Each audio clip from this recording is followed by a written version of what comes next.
আসসালামু আলাইকুম। তোমাদের সবাইকে আমাদের রুবেলস এডুতে স্বাগত। তোমাদের সাথে আছি আমি তোমাদের রুবেল ভাইয়া, এবং আজকে আমরা সমাধান করব।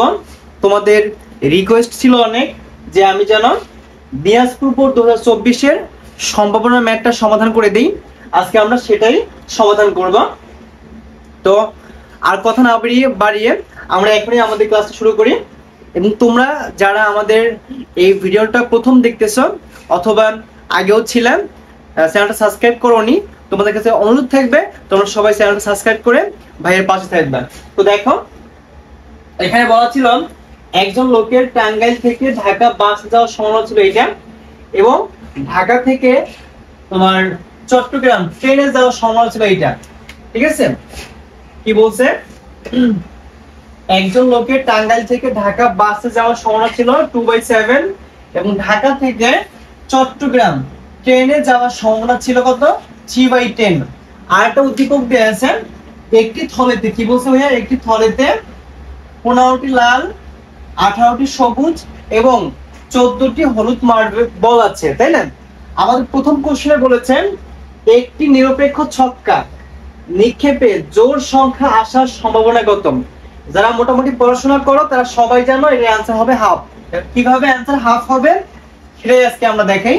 দেখো, ক নাম্বার সমাধান আগে করতেছি। ক নাম্বার দেখো, ক নাম্বারে আমাদের বলা আছে, বলছে কি নিরপেক্ষ ছক্কা নিক্ষেপে জোড় সংখ্যা আসার সম্ভাবনা কত, তাই না? দেখো ভাইয়া, আমি সংক্ষেপে করি। একটা নিরপেক্ষ ছক্কা নিক্ষেপ করলে, একটা ছক্কা নিক্ষেপে একটি ছক্কা নিক্ষেপের নমুনা বিন্দু কি হবে ভাইয়া? নমুনা ক্ষেত্র লিখে, কেমন? নমুনা ক্ষেত্র কি হবে? নমুনা ক্ষেত্র হবে, দেখো 1 আসবে, 2, 3, 4, 5, 6, তাই না ভাইয়া? এরকম 6টা ঘটনা ঘটবে না, মানে 6টি, তাই না? একটা নিরপেক্ষ ছক্কা নিক্ষেপ করলে এরকম 6টা বিন্দু চলে আসবে। এখন যদি আমাদের 6টা বিন্দু আসে, আমাদের বলছে কি একটি নিরপেক্ষ ছক্কা নিক্ষেপে জোড় সংখ্যা পাওয়ার সমান কত? দেখো ভাইয়া, এই যে 6টার মধ্যে আমাদের 2 জোড়, 4 জোড়, আবার 6 জোড়, তাই না? আমরা লিখতে পারি এখানে যে জোড় সংখ্যা আসার অনুকূল ফলাফল, জোড় সংখ্যা আসার অনুকূল ফলাফল, অনুকূল ফলাফল কি হবে? মাত্র 3টা, 2, 4 আর 6, তাই না? এখানে মোট কয়টা ভাইয়া? এখানে মোট 3টা। অর্থাৎ সম্ভাবনা তাহলে কি হবে ভাইয়া? সম্ভাবনা হবে, সম্ভাবনা বের করার সূত্র হচ্ছে উপরে হবে অনুকূল ফলাফল 3টা আর নিচে হবে মোট ফলাফল। তাহলে ভাইয়া হাফ হয়ে গেল না এখানে, তাই না? এইটাই হচ্ছে আমাদের ক নাম্বারের অ্যানসার। আশা করি তোমরা এইটা সবাই বুঝতে পারছো। এরপরে দেখো ভাই, খ নাম্বারটা, খ নাম্বারে আমাদের কি বলেছে দেখো। খ নাম্বার বলছে প্রবাবিলিটি ব্যবহার করে, কি বলছে? প্রবাবিলিটি ব্যবহার করে লোকটি ঢাকা বাসে, উনি কি বলছে? ঢাকা যাবে কিসে? বাসে, কিন্তু চট্টগ্রাম ট্রেনে না। একটু মনে রাখবো ভাইয়া, দেখো এখানে এই পয়েন্টগুলো মনে রাখবা। ঢাকা বাসে আর চট্টগ্রাম কিসে যাবে না? ট্রেনে যাবে না। এই না যাওয়ার সম্ভাবনা নির্ণয় করতে বলছে না? তো আগে আমরা প্রবাবিলিটিটা অঙ্কন করি। দেখো, উনি কোথা থেকে যাবে? একজন লোক টাঙ্গাইল থেকে যাবে। কোন জায়গা থেকে যাবে? টাঙ্গাইল থেকে। উনি যাবে হচ্ছে টাঙ্গাইল থেকে, আমরা লিখে দিলাম টাঙ্গাইল। খ নাম্বার এটা, কেমন? খ নাম্বারটা, উনি টাঙ্গাইল থেকে যাবে। এই দেখো ভাই, টাঙ্গাইল থেকে উনি কোথায় যাবেন? টাঙ্গাইল থেকে উনি ঢাকা বাসে যাবে। তো ধরো ভাই, এখানে আমি টাঙ্গাইল থেকে বাস লিখলাম, এখানে বাস, এখানেও বাস, হ্যাঁ? উনি এই দুই ভাবে যেতে পারে। এখানে কোথায় যাবে উনি? এবার যাবে উনি ঢাকা যাবে, ঢাকা, কেমন? উনি ঢাকা যাবে, এখানেও ঢাকা। কিভাবে যাবে ভাইয়া? উনি হয় বাসে যাবে অথবা বাসে যাবে না, তাই না? আমরা লিখলাম বাসে নয়, বাসে নয়। উনি বাসে যাবে অথবা বাসে যাবে না। এই দুইটা কাজ হতে পারে, উনি বাসে যেতেও পারে আবার নাও যেতে পারে, তাই না? আবার দেখো ভাইয়া ওরা বলছেন ঢাকা থেকে বাসে যাওয়ার সম্ভাবনা এত, আচ্ছা সম্ভাবনা দেওয়া আছে কত ভাইয়া? 2/7। বাসে যাওয়ার সম্ভাবনা 2/7। আর না যাওয়ার সম্ভাবনা কত হবে? না যাওয়ার সম্ভাবনা সবসময় মনে রাখো ভাইয়া, না যাওয়ার সম্ভাবনা সবসময় 1 থেকে বিয়োগ করবে, 1 থেকে সম্ভাবনাটা বিয়োগ করবা। বিয়োগ করলে এখানে আসবে কত ভাইয়া? 5/7 আসবে, 5/7 আসবে। না যাওয়ার সম্ভাবনা কত হবে ভাইয়া?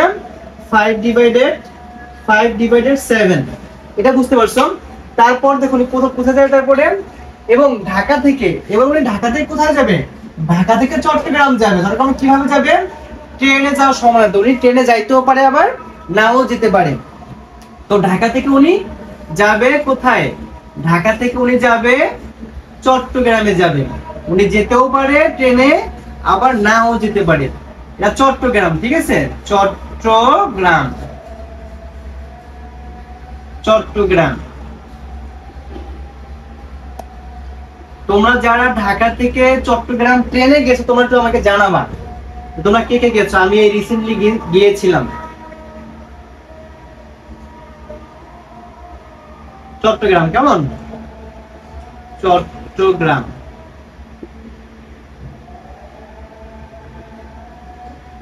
চট্টগ্রাম। এখন দেখো ভাইয়া উনি এখানে বলছে চট্টগ্রাম ট্রেনে, ধরো উনি ট্রেনে যাবে, ট্রেনে যায়, ওনার ট্রেনে যাওয়ার সম্ভাবনা কত ভাইয়া? ট্রেনে যাওয়ার সম্ভাবনা ছিল 3/10। আবার এটা হইতে পারে কি ট্রেনে না যাওয়ার সম্ভাবনা হতে পারে, তাহলে উনি ট্রেনে না যেতে পারে। ট্রেনে এটা লিখলাম ট্রেনে নয়, ট্রেনে নয়। এখন ট্রেনে না যাওয়ার সম্ভাবনা কত হবে ভাইয়া? এখান থেকে আবার তুমি কি করবে ভাইয়া? এখানে আবার তুমি এবার 1 - 3/10 লিখবা। তাহলে এখানে আসবে ভাইয়া কত আসবে? 7/10 আসবে এখানে। কেমন? না যাওয়ার সম্ভাবনা কত হবে? না যাওয়ার সম্ভাবনা হবে 7/10। একইভাবে এটাও কি হবে? এটা হবে উনি ট্রেনে যেতে পারে অথবা নাও যেতে পারে। তো লিখলাম এটা ট্রেনে, ট্রেনে। আর এটা ট্রেনে নয়, ট্রেনে নয়। ট্রেনে যাওয়ার সম্ভাবনা কত? যাওয়ার সম্ভাবনা 3/10 আর না যাওয়ার সম্ভাবনা 7/10। আশা করছি তোমরা এই প্রবাবিলিটিটা অনেক ভালোভাবে বুঝতে পেরেছো। যদি প্রবাবিলিটিটা বোঝো, এবার দেখো আমাদের প্রশ্নে কি বলছেন। আমাদের প্রশ্নে বলছেন যে প্রবাবিলিটি ব্যবহার করে লোকটি ঢাকা বাসে কিন্তু চট্টগ্রাম ট্রেনে না যাওয়ার সম্ভাবনা নির্ণয় করতে বলছে। একদম সহজ, তোমরা সরাসরি এই কথাটা লিখে দিবে। লিখে দেওয়ার পরে দেখো নিচে দেখা যাচ্ছে, আমরা লাইনটা লিখি। আমরা লিখব লোকটি, একবার সংক্ষেপে লিখি ঢাকা বাসে, ঢাকা বাসে কিন্তু চট্টগ্রাম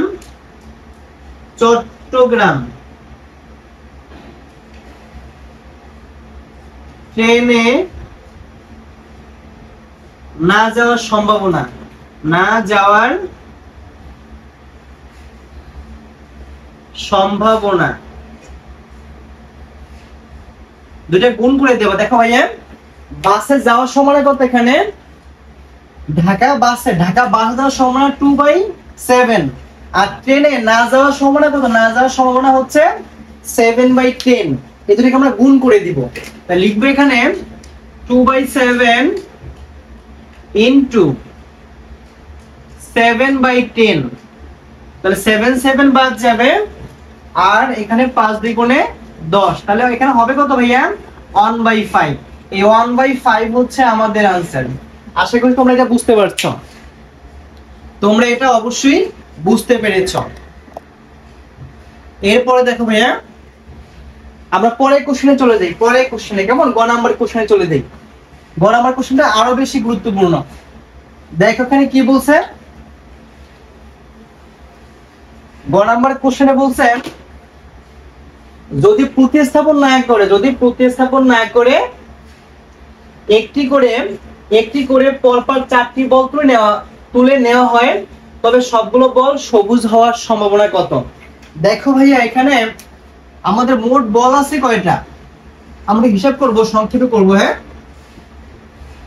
দেখো মোট বল আছে আমাদের, লাল বল আছে 15টা, লাল বল কয়টা 15টা, সবুজ বল আছে 18টা, আর হলুদ বল আছে 14টা। কত হবে ভাইয়া? টোটাল আমাদের বল হবে গিয়ে যোগ করলে বলের সংখ্যা আসবে 47টা। কয়টা আসবে ভাইয়া? 47টি। এইবার দেখো আমাদের প্রশ্নে কি বলছে, আমাদের প্রশ্নে বলছে যদি প্রতিস্থাপন না করে, আচ্ছা প্রতিস্থাপন করে আর না করে বিষয়টা একটু বুঝাই বলি।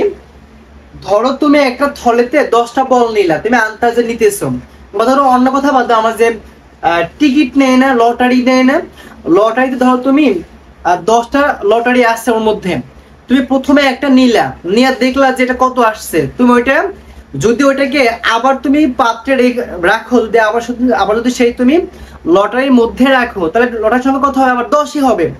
এখন যদি তুমি যেটাকে তুলছো ওটা যদি আবার না রাখো, ওইটিকে বলা হয় প্রতিস্থাপন না করা। আর প্রতিস্থাপন করা হচ্ছে কোনটা? তুমি যেটা নিছো ওটা যদি আবার দিয়ে দাও, তাহলে ওইটাকে বলা হয় প্রতিস্থাপন করা। আর যদি তুমি যেটাকে তুলছো সেটাকে যদি আবার না দাও, তার মানে সেখানে আমাদের টিকিট থাকবে কয়টা?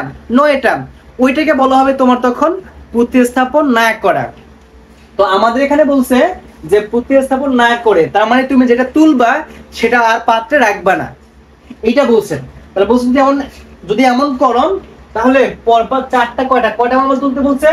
পরপর 4টা, এবং প্রতিস্থাপন না করে, তাহলে সবগুলো বল বলছে সবুজ হওয়ার সম্ভাবনা কত, তাই না? একদম সহজ কোশ্চেন এটা এবং খুবই ভালো।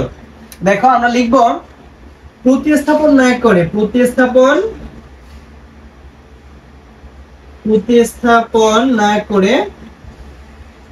না করে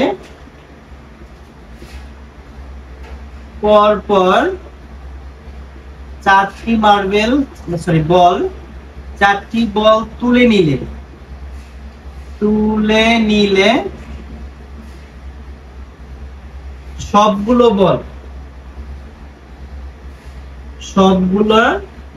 বল সবুজ হওয়ার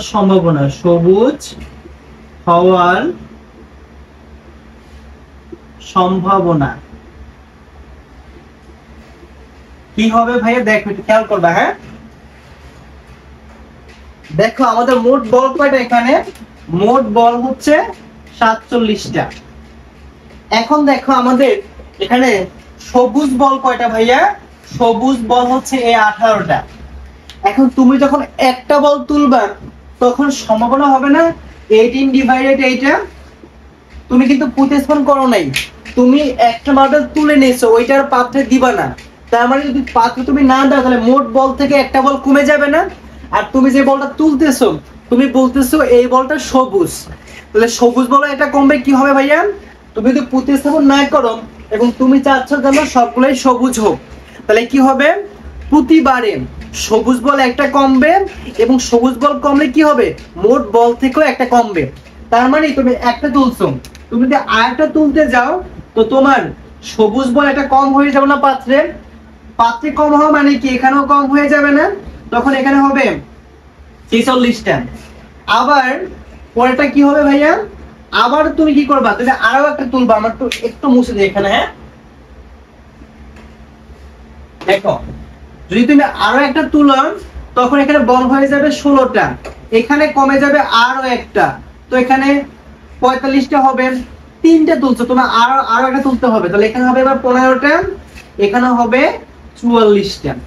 এখন এটাকে গুণ করলে যা আসবে এইটাই হবে আমাদের রেজাল্ট। গুণ করলে আসবে আমাদের উপরে আসবে 204, আর নিচে আসবে হচ্ছে 11891। এটাই অ্যান্সার, এইটাই আমাদের অ্যান্সার। আশা করছি যারা এইটা চেয়েছিলেন, দিনাজপুর বোর্ড যারা চেয়েছিলেন, তাদের অ্যান্সার পেয়ে গেছো। এবং তোমাদের কাছে যদি এই ভিডিওটা ভালো লেগে থাকে, অবশ্যই তোমরা তোমাদের বন্ধুদেরকে এটা শেয়ার করবে। এবং তোমরা যারা আমার চ্যানেলে নতুন দর্শক রয়েছে এবং যারা ফেসবুক পেজ থেকে দেখতেছো, অবশ্যই ফেসবুক পেজটা লাইক দিয়ে রাখবা এবং ইউটিউব চ্যানেলটা সাবস্ক্রাইব করে পাশেই থাকবা।